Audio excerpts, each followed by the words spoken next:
Learn the most advanced recruiting techniques. Land the most desirable talent. Launch your company towards massive success. This is the Higher Power Radio Show with Girard. So is AI the future of recruitment? Better yet, will AI replace the need for a resume? So tools are available to utilize AI in improving workflow and screening applicants. However, the question lies in their accuracy and viability in identifying the strongest people for your unique organization. I'm Girard. Welcome to the Higher Power Radio Show. Our mission is to help entrepreneurs and hiring managers avoid costly hiring mistakes by identifying a specific problem and providing proven solutions to enable your company to win the right hire. We share insights from top-performing rebel entrepreneurs, disruptors, and industry experts like our guest today, Mr. Neil Sahota. Neil is an AI expert and author of Own the AI Revolution. Skynet, right? It's not Terminator time. Oh, it's not yet. Huh? All right. So Neil is an IBM Master Inventor, United Nations Artificial Intelligence Advisor, faculty at UC Irvine, and author of Own the AI Revolution. He's one of the few people selected for IBM's Corporate Service Corps leadership program that pairs leaders with NGOs to perform community-driven economic development projects. In addition, Neil partners with entrepreneurs to define their products, establish their target markets, and structure their companies. He is a member of several investor groups like the Techos Angels and assists startups with investor funding. Neil also serves as a mentor for several incubator and accelerator programs, which is what makes Neil the perfect guest for today's show. Neil, welcome to the Higher Power Radio Show today. Hey, thanks for having me on, Rick. Awesome to be here. Yeah, I'm so happy to finally get you on the show because we've met socially quite a few times, and every time I'm pinning you down, come on the show, we'll have some fun. So thank you for joining me. So let's talk about what we're going to talk about today. So we're going to talk about all things AI. What is it, and how does it help with hiring? Why it's important today. I'm sure it's probably more helpful today than it was 3 weeks ago. And then how to implement the effective use of AI into your hiring process today. So let's talk about why AI is important in today's hiring landscape. Well, COVID aside. COVID's like the funnest thing ever, right? Yeah, COVID aside, you think about it when you hire somebody, right? Like, what do you look for? You're looking, are they qualified, and are they going to be like a fit for my team, the corporate culture?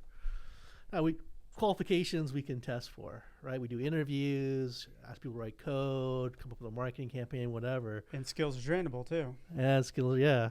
But how do you know if they're actually a fit, right? I mean, I hate to say it this way, but what I remember, and even when I was hiring people, you tend to make up your mind fairly quickly, right? They say, what is it, on average 5 minutes? I heard it was like within 90 seconds. 90 seconds. Like okay, so we even have a shorter attention span. I don't know. There's no data backing that. It could be just pulling. You heard it right here. Right? But we're not the greatest, unfortunately, we're quick to judge. I'll put it that way. Sure. Right? And we might make some mistakes in who we hire. They're not really a good fit. And most hiring managers are not willing to admit they made a mistake like that. And so you could be, and I've seen it, be stuck with some unruly people. But we see that AI could actually help with this problem. So not only help you do the qualification vetting, but they can help you figure out, is this person actually a fit for your culture, your team? Yeah, and it can stop you from making, like we talked a little bit about this before the show, vanity hires, right? Vanity hires are always a big thing. Hey, I recruited this guy out of XYZ company, and then, it's the wrong environment for that person. But they're taking the job for whatever reason. You probably bought them, and then next thing you know, they fail miserably. So how accurate do you think AI will be or is in identifying that and being able to say, whoa, don't hire that guy. He's just completely wrong. Well, we've seen some actually good results so far, right? Whether we like to acknowledge it or not, AI is actually a pretty good judge of character. And there's a lot of AI tools out there that have been taught like psychology and can do psychographic profiling and say, based on their personality and the way we interpret the work style, whether it'll actually fit in or not. Mm-hmm. interesting example. So O'Melveny, are you familiar with O'Melveny? They're, I think, a law firm, right? Yeah, they're Okay. one of the biggest law firms. They call them the mega firms. Okay. International, multi-billion, right? They do what a lot of the mega firms do when it comes to recruiting. They look at the top 20 law schools in the U.S. They look at like the top 5, 10% of the class, and they try and hire from there. They cherry pick. Yeah, they cherry pick, Sure. right? They're actually right now have changed up their recruiting process. So now, like, if you're a law student and you want to try and work at O'Melveny, there's no really like info session or these interviews or anything like that anymore. It's like, if you want to come work here, here's a link. You got to register, and you're going to play this game run by an AI. Okay. Right? And the AI was done in partnership with O'Melveny and a company called Pymetrics that looks at like socio-behavioral type of metrics and things like that. And so you play all these games, and what the AI is really doing is assessing what's your personality like, Okay. what's your work style like, how do you handle difficult situations or difficult people, and trying to assess, okay, how well would you actually fit into the O'Melveny culture? Would you not just, fit in, but would you actually thrive in there and have a viable career where you would feel satisfied, and of course they would feel like you're a good fit and productive employee? So the trick, though, is, you have a big push for diversity, right?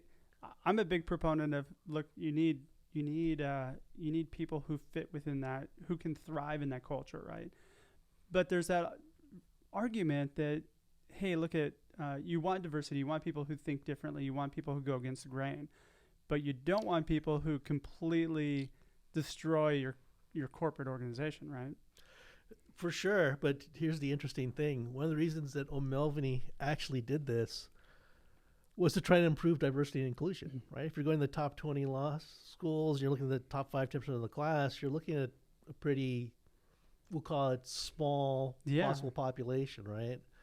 One of the things they thought by doing this, they would actually get exposure to like candidates they would normally never see, right? And so they know that if someone, if you successfully go through the tests and the AI says this person has scored high enough from a cultural fit, they'll advance you and set up an interview.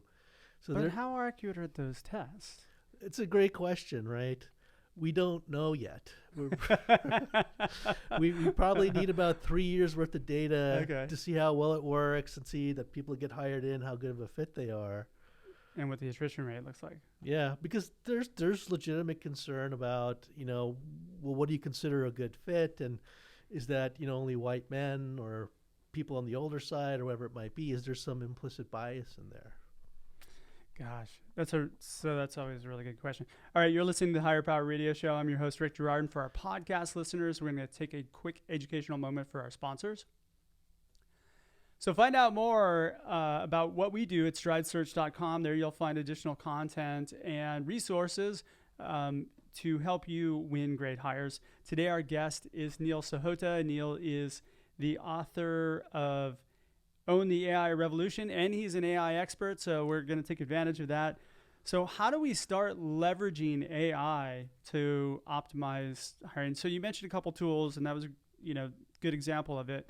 But really, okay, so let me break this. Where is it useful now?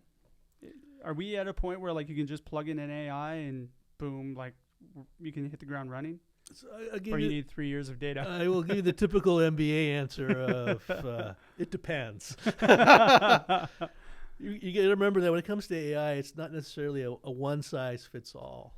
So like in the O'Melveny case, they had to have an AI that learned about their corporate culture and their work style to make that kind of assessment. And it probably knows it better than they do, I would imagine. Quite possibly. I suspect, I don't know, or at least publicly they're not saying, that they probably found some surprising things out about their culture. Well, you know what? The culture is always kind of an interesting thing because I find a lot of times you go into a company and what the leaders think the culture is very different than what the rest of the organization feels the culture is. And a lot of times they don't even know what their corporate values are or their leadership principles are, right? Or if you work in a large organization, like I used to work for IBM, there were actually a lot of subcultures within the company. Yeah, each group has its own culture, right? Yeah, and so actually seen people trying to create tools, and it's not just corporate culture, but it's actually even team culture. And so even just based on the people on your team, try and figure out how the jigsaw could fit in if we hire somebody in based on their kind of work style, their ethics, their personality. Okay. So it seems to me like where it's viable right now would be primarily in identifying people, just potential, like sourcing people who might be potentially fit your organization, or basically automating the workflow. Any other areas maybe? Well, I think sourcing the workflow, even like, maybe it's part of the workflow, but like answering like basic questions, like I think it's Zor AI has built like recruitment communication tools. So like if you have a potential candidate, they have questions about the role or the job, rather than have to wait to talk to an HR person or get an email back, they can actually talk to this AI tool to understand more about the job and ask questions about it. Okay. Understand where they actually are in the process. You think about, you put a job posting out, you get 1,000 people applying for it. You can't talk to all of them, right? No. But with an AI, but you can put things in the job posting that kind of minimize or let the cream rise to the top, right? Like you can put things in the job posting like a call to action that can help that, that process streamline a little bit better. Well, for sure. And we know, or maybe most recruiters, hiring managers, HR folks know that finding good candidates is tough, right? Because where do you think the best candidates actually are? Working, yes, right? How do you get those guys? They're not updating their resume. They're getting shit done. That's right. Yeah, that's so very true. But, right now with the current landscape, there are going to be people that are displaced. You're still going to get a flood of even more resumes as you're posting. But the challenge that I see is that if you're utilizing AI to screen all those people, you're going to get a lot of false positives and false negatives based on a resume. Can we eliminate the resume? I think ultimately that is going to happen. God, I hope so. I hate resumes. You don't find resumes accurate? No, it's like you can look at 100 resumes. They all seem to blend together at the same time. Like they all look similar. Well, I think, and this is one of my big things about, we're used to thinking about automation rather than innovation, right? Historically, someone applies for a job, we look at resumes, right? And we know, okay, there's a certain liberty with the truth in them. So that would be automation. Innovation would be eliminating the resume. Right, but how do we do that, right? We've created nice keyword searches, and we have tools that can kind of but they're all automation. What if we don't actually need a resume anymore? What if just based on your LinkedIn profile or your tweets or just public information about you that it's really hard to really disguise who you are, people can actually assess, you have an AI can actually assess your psychographic profile as well as determine some skill sets, like how good of a communicator is this person? Based off of content or your social footprint. Right. What if you don't have one? There's a lot of people out there that don't have one on purpose that are actually really good. They just don't have time to deal with it. They're busy working, right? They're getting shit done. Yeah, but there's a way around that, right? If they're really interested in a job, you can always ask them to write an essay, right? Or in some cases, some people are actually asking them to shoot a video. Oh, see, I hate those. There's those 1-minute videos where they ask you questions and you have a minute to. I think that doing a one-way video is completely different than having a conversation. Most people are like freeze up in front of a camera. I get that. I really get that. Right? There's no perfect solution. But there is. It's called a phone call. Are you gonna make 1,000 phone calls, Rick? I do. Oh, I do. I mean, you know what? To an extent, like whenever I'm working, me and my team are usually kind of sourcing it down. We're talking to a lot of people. We're making sure they're positioned properly, and then the ones who are kind of in the right mindset and skill set, then we move forward with them and we move them through the process. But yeah, that's what your job as a recruiter is to do if you're hiring. Make phone calls. You got to talk to it. I mean, ultimately, we're in the people business. It's really hard to automate people. Agreed. And I'm not saying you can automate all these things, but some of the hand-holding, you can take with an AI, right? Rather than have to okay, watch a bunch of 1-minute responses on a video, you can actually have an AI do that. And some companies are actually doing that. It's again, just try to do an initial assessment. I like the idea of the puzzles or the games or whatever that kind of help give you a different insight into the person. Because that you can't change who a person is, but skill sets can change all day long. So if you're relying upon the skill sets, well, I think, let's use AI where it makes the most sense, right? Okay. We know we've been good at the qualification aspect, right? It's that fit aspect, the cultural fit, team fit that we tend to lag on. But that relies on data that comes from the company. Well, you're going to have a paint a true picture of your company, but there are actually ways to actually get that real image about the corporate culture of your company. Yeah.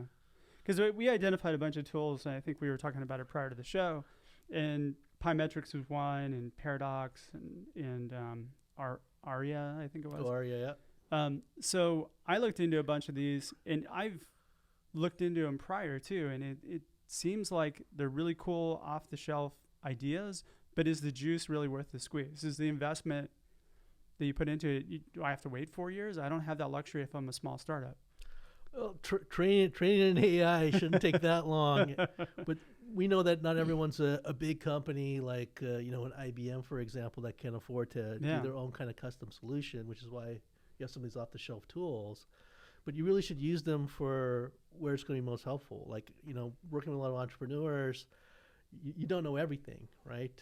If you're a really tech-savvy person, you may not know about marketing or finance, so how do you find a good CFO, CMO?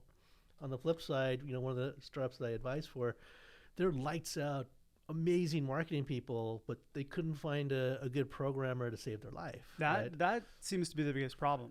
You have somebody who's non-technical trying to find a technical person. And that is where it gets dangerous. Because then they just hire anybody who's willing to take the job. Yeah, this company, we're looking at one programmer, and they like, this guy looks really good, some big names on the resume, right? You just mind doing a quick, interview with the guy just to make sure everything is legit, right? Yeah. And so, came in, and I just got a little thing and said, how good of a Perl programmer, because, everywhere, the guy's like, I'm amazing. Okay, write me a little Perl script that sorts array in place, right? And the guy's like, oh, well, I wasn't prepared to write any code or anything. Oh, it's just a few lines of code. Oh, they just gave me a bunch of excuses as to why he couldn't do it on the spot. Wait, so how many lines of code is it to write that? That's probably about 3, maybe 4. Really? Yeah. Okay, of Perl code. So if you're amazing, you should be able to crank that out pretty quickly. Yeah, I would think you could do it in 60 seconds tops. Okay. Probably less, but yeah, but then it's which is why he wasn't working at the name brand companies anymore. But to your point about, you got some of these people that they look like the superstar type of hire. How do you know if they're actually any good? God, those are to me sometimes the most dangerous ones. Yeah. And you know what? I've had a lot of CEOs that have come on the show that have talked about the fact that, we really like this guy's background. He was at an XYZ company, so we had to hire him. And they end up spending more money than they wanted to and get meager results at best. And it's not bashing those people, by the way. They're putting themselves in the wrong position too. They're a gun for hire, and they probably should not. They should be managing their career much better. Oh, no, agreed. And I believe that most people are good. It's not like they're trying to defraud, but it's tough if you're hiring someone, especially as an entrepreneur. You're not just giving them a job and a salary. You're probably giving them some equity, right? It turns into a marriage. So a lot more, I'll call it, pressure on trying to make a good hire. That is, but you have to hold true to that. You have to make good hires. You have to make sure that you're doing it, especially in the beginning. I think it's more crucial than at IBM. It doesn't matter. You can eat 20 bad hires and it wouldn't even blink an eye at it, right? Maybe. I mean, there's some, I'll call it, efficiency hits, but if you hire a, let's say, less than good person, skill-wise, fit-wise, in a key spot, like a VP running a division, you get problems. Oh, yeah. You're going to get canned, right? All right, cool. Well, we're getting pretty close on time. What would be 2 or 3 key takeaways you can give the audience that they can plug into their business and that would help with kind of leveraging AI and maybe saving some time for them? I think there's some great simple tools out there, right? Don't worry about trying to create your own custom one unless you can afford it. But like if you're having trouble finding good candidates, or you're like, I can't afford to go through thousands of LinkedIn profiles, there are actually a couple of really good AI solutions to help you source candidates. There are some things like Pymetrics and Zor AI and like Aria that can help you figure out, are these people a fit, like culturally wise. Yep. And then you have things like I'm blanking on the name here. There was Eightfold and PandaLogic. Eightfold and Paradox actually have communication tools that'll help you kind of automate some of the communication, do some of the, we'll call it kind of admin, or I like to say urinal cake work of recruiting, right? Fielding questions and giving updates and that kind of stuff. The urinal cake work, I love that. Oh, I'm so going to steal that from you. You use AI for where it's good, right? It tends to start off with urinal cake type of activities. Totally. The transactional things. Yeah. Absolutely. All right, shoot. Well, we're just about out of time for today's show. Neil, thanks so much for your time investment today, and I want to welcome you to the Higher Power Radio community. Where can people pick up your book? How can they reach you? Give me the scoop on how we can get a hold of you. My book, On the AI Revolution, is available at any major bookstore and Amazon. Barnes & Noble, guys, go. Oh, wait. You can buy online. Amazon.com, BarnesandNoble.com. There you go. Yeah. If you want to get a hold of me, reach out. If you want to rap a bit, you can reach me through my website, neilsahota.com, or always feel free to follow me on LinkedIn and Twitter. Cool. And we'll have those linked in the show notes. So I want to thank our listening audience for tuning in to this week's episode of Higher Power. Quick thanks to our team, our engineer, Christopher Decker, our producers, Andrea Ballin, Ariel Kramer, and Ayla Girard.